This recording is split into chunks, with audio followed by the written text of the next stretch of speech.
নমস্কার বন্ধুরা, সবাই কেমন আছো? আশা করছি সবাই ভালো আছো। আমি কাকলি মিস্ত্রি রায় আবার নিয়ে এলাম একটা নতুন ভিডিও। এই দেখো, এখানে দেখাচ্ছি তোমাদেরকে। এটা কি মাছ বলো তো? আমি আর বলবো না, তোমরাই বলবে কমেন্টে। তো দেখো, এখানে টমেটো কুচি করে নিয়েছি, পেঁয়াজ কুচি করে নিয়েছি, রসুন কুচি করে নিয়েছি, লঙ্কা কেটে নিয়েছি, আর এখানে আলু কেটে নিয়েছি। এরকম মাছগুলো নুন হলুদ মাখিয়ে নিয়েছি সুন্দর করে।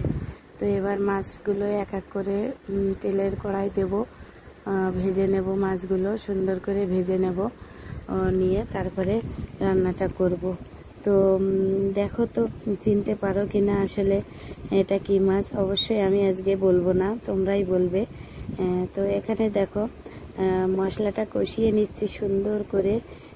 তো মশলাটা কষিয়ে নেওয়ার পরে এখানে সব মশলাই দিয়ে দিয়েছি। আর আজকে আমি রান্না করেছি গুঁড়ো মশলা দিয়ে, কারণ কি আজকে বাটার সময় হয়নি।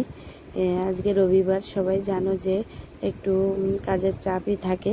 আর আমি যে কাজটা করি সেই কাজটা প্রচণ্ড চাপ আছে, এখন পুজোর সামনে। তাই জন্য একটু গুঁড়ো মশলা আনিয়ে নিয়েছি।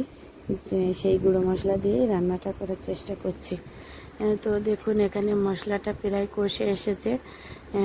হালকা একটু জল দিয়ে কষিয়ে নিয়েছি। তারপরে আলুটা দিয়েছিলাম, আলুটা দিয়ে অনেকক্ষণ কষিয়েছি। সেটা তোমাদের আর দেখানো হয়নি, ওটা মিস হয়ে গেছে। আসলে এরকমই হয় আমার মাঝে মাঝে, অনেক কিছু মিস হয়ে যায়।